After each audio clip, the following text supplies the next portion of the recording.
That's absolutely right. This over here is the best NAS that you can have as a creator. If you're doing video, photo editing on the go in the studio and you need more than one person connecting to it and getting the absolute best speeds, this is the bar that QNAP has set now. I'm going to show you some of the speed tests. I'm going to tell you some of the downsides, some of the things you might want to consider, as well as some of the money saving tips if you want to pick this one up but don't want to break your bank. I'm super excited. I hope you are. Let's go.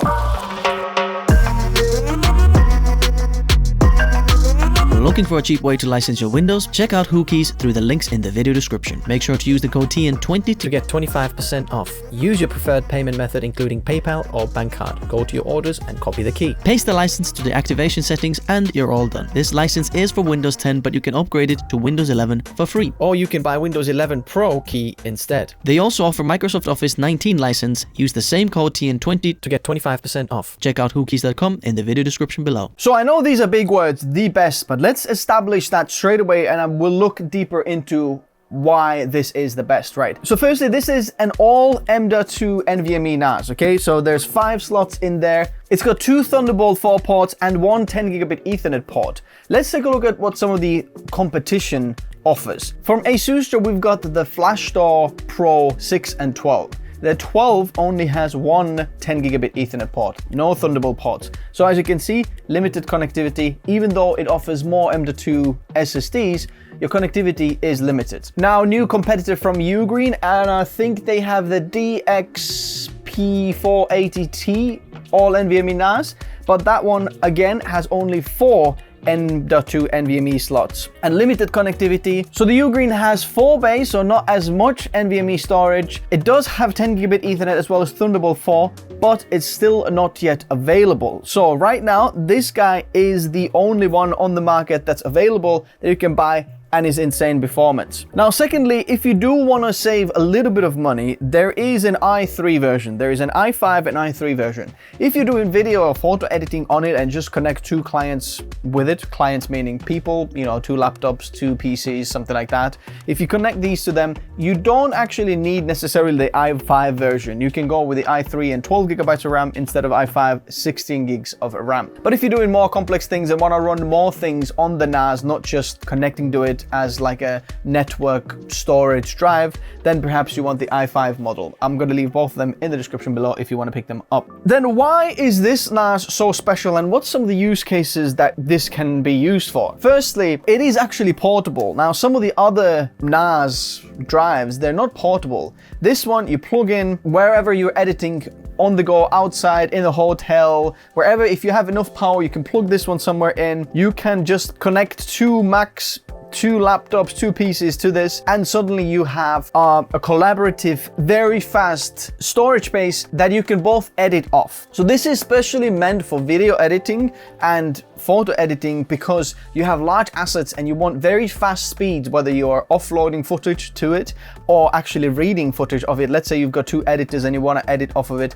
That's like the main use case that I'm looking at this. And as you probably are well aware, this can do so much more than that, but I think this is one of the key factors or key use cases why you would want a drive like that and why I am so excited to use this one, which I'll show you my use case this in a minute. If you're looking at the outside of the NAS, you can see that there is 1 Thunderbolt 4 in the front, 1 10 gigabit USB Type A in the front. You've got a copy button from the USB Type A, so if you plug in like an external hard drive or SSD with that one button, it can copy the whole thing over with just 1 button. We've got a power button, 2 indication LEDs, and then if you unlock the side latch over here, the front actually comes off and you've got 5 M.2 drives in there.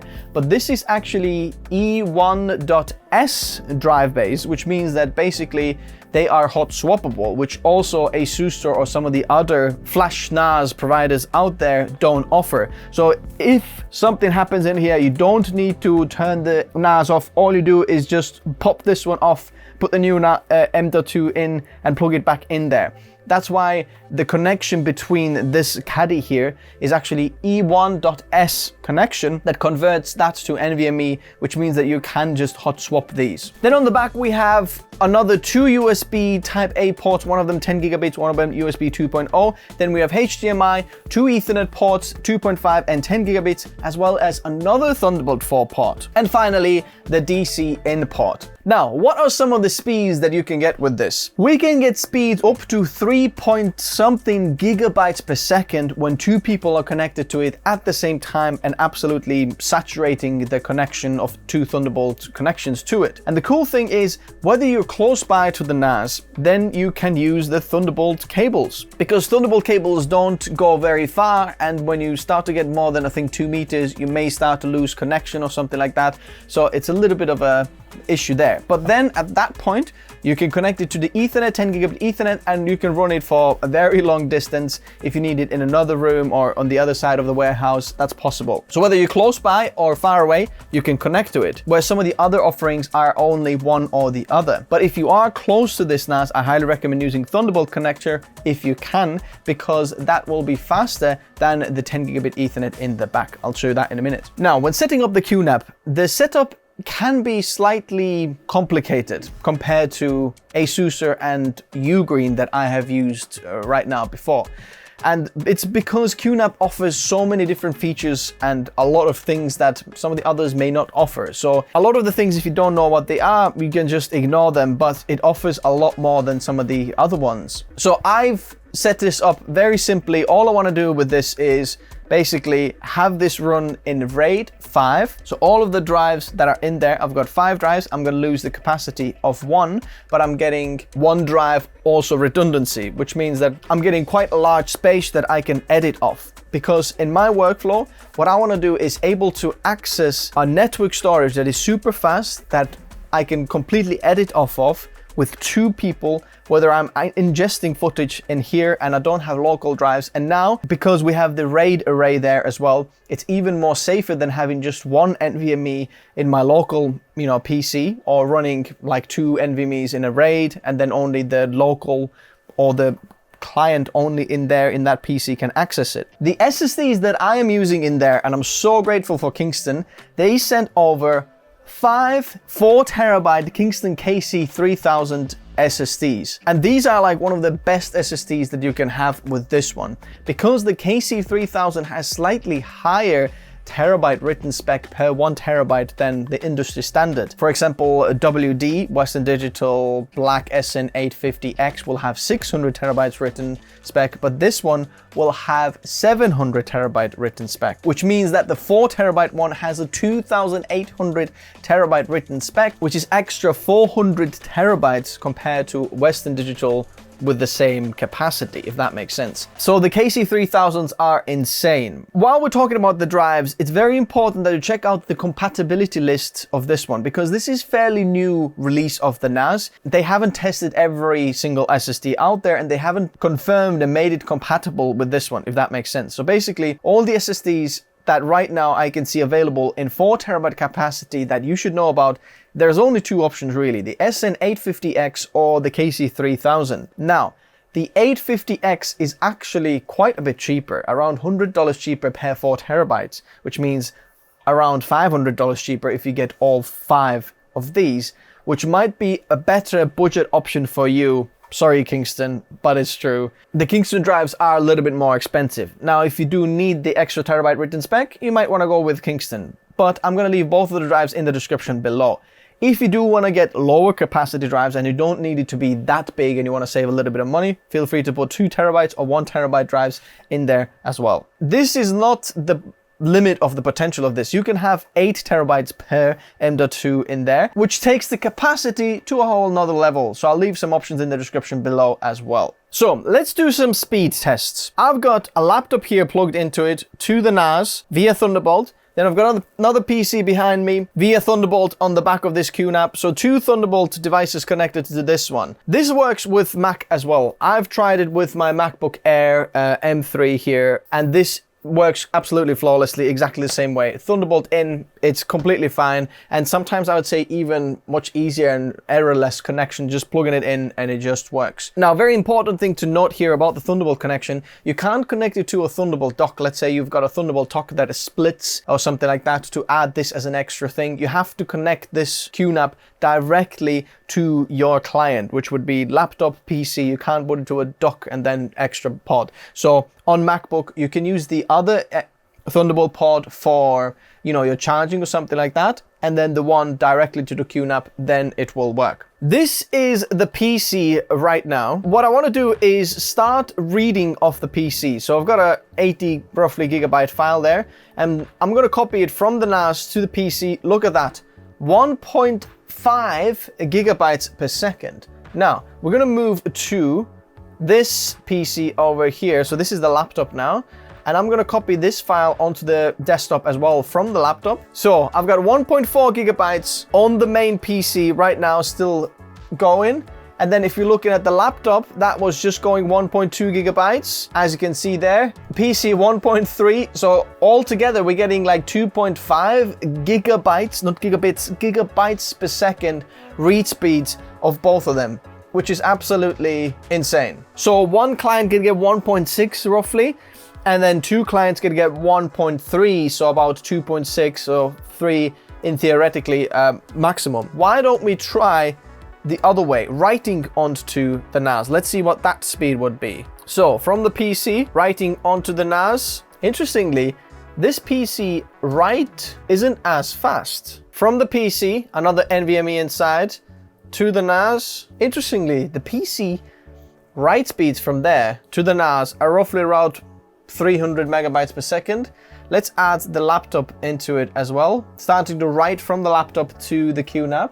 And look at that, 1.6 gigabytes per second. Let's have a look at the PC. Around 1.200 megabytes per second. I'm not sure why. My Thunderbolt connection dropped because I touched the cable slightly. So the Thunderbolt connectors are a lot more fragile compared to the Ethernet connector. Now I've got the 10 gigabit connection, as you can see, over Ethernet to the PC, and let's try writing onto the NAS over 10 gigabit Ethernet. As you can see, are roughly about the same, 1.1 gigabytes per second speed to that one, which is pretty insane, I would say. So let's try writing onto it now, 10 gigabit Ethernet and Thunderbolt over PC, both of them. So the PC starts going. So now look at that, laptop going 1 gigabytes per second read. PC is reading around 1 gigabytes per second as well. Interestingly, the read and write, it can't quite do both of them at the same time over Ethernet. I'm not sure why. Look at that, now it's picking up the write speed onto it while reading it off another laptop. So laptop's still reading it, and writing it is about that. I mean, this is still mightily impressive. Look at that, read and write speeds right now at the same time, around 500 megabytes per second, both of them. It's not bad on the PC. So I guess the speed we can conclude with this, it is absolutely insane speeds that you can get with this NAS. And I'm super excited to use this as our editing kind of project drive over there, which means that I can ingest footage onto this, whichever PC or laptop I want to. Over Ethernet, we can access all the files on two PCs at the same time, and it's going to be super, super fast. Much better than having one local drive in there if wanted to, or so on. Now, I highly recommend you still having a local cache drive in your PC if you're using this NAS. So let's say you have all your projects still stored in there, the project files and assets, everything is on the NAS. I highly recommend still having local, another NVMe drive there as the cache drive that just stores it locally, which means that even if something happens to you, we still get everything there, but the files that need to be accessed very fast locally, the temporary files, all previews and all sorts of things, the renders, they will be stored on your PC, which makes just the editing a little bit faster. Now, I am super happy with the performance, and whenever I've been testing this and trying this out, it's the fastest NAS, NVMe NAS I have ever tested. It's insane. There's a few things that we can talk about, which is the app. It's got an app, and as you can see, I have already connected to it. It's a QFile Pro, and if you link it up with this one, you can access the files locally, whether you're on the same network, or if you use the Q-Link service, which basically means that you can access your NAS anywhere around the world. Now listen to this one, this is going to be exciting. Let's say you're going to be one of the creators who shoots on iPhone, for example, and because the iPhone 15 has very good ProRes video quality and you're doing a lot of shooting on there, now what you can do is just select all of those files and then drop them onto the NAS wherever you are over 4G, 5G, and suddenly wherever your editor is or where the NAS is and the editor is connected up to it, suddenly those files start popping up locally in the editor's PC, which is just absolutely insane way how you can do that. Or if you want to just check out your files in there, or check or show your client some of the video. Oh, look, our editor's done with the video. Do you want to check it just on your phone? Click on this there. Have a look at this image there. As you can see, we just uploaded all of these in there. Show all of those files there. Look how snappy this is. And I'm not even connected to the same network as this is. Now let's talk about some of the downsides about this one. Number one, it is quite expensive, but it can be expensive because it's the best one out there and there is no competition with it yet.